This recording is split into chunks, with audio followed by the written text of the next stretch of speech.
In a quiet valley brushed by golden sun and morning mist, there was a little farm surrounded by soft hills, whispering trees, and the gentle hum of life. It wasn't the biggest farm, nor the fanciest.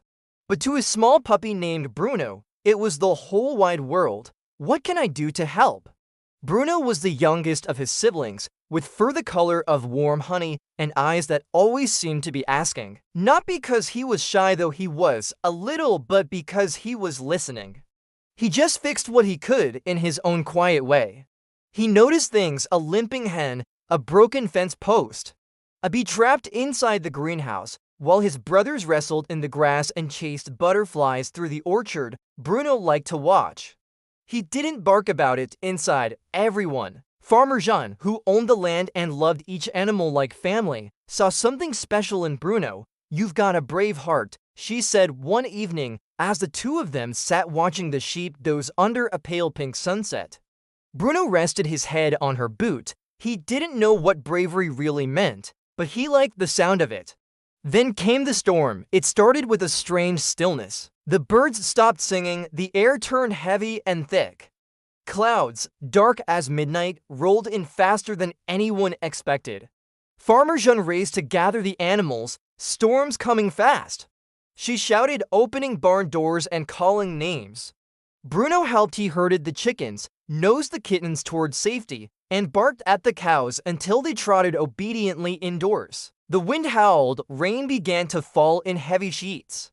She scooped him up, closed the coop, and carried him inside, soaking wet and shivering.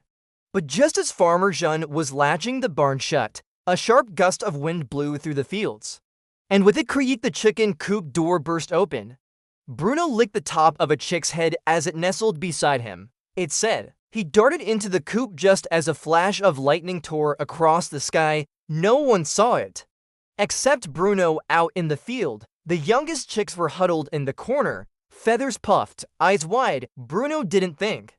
He ran through puddles, against the wind, past the swaying oak tree and the fallen rake.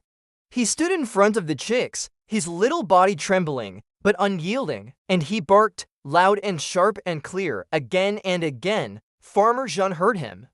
She came running with a flashlight and a raincoat, and when she saw Bruno standing guard in the storm, her heart nearly broke with pride.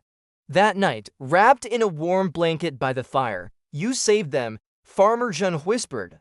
"You're not just brave, you're a hero." From that night on, Bruno wore a small silver tag on his collar. Bruno the Brave, and though he never asked for attention, never puffed out his chest or told stories of that stormy night, the animals knew. The farm knew, and Bruno knew deep down what bravery really meant. Not fearlessness, but love louder than thunder. The end.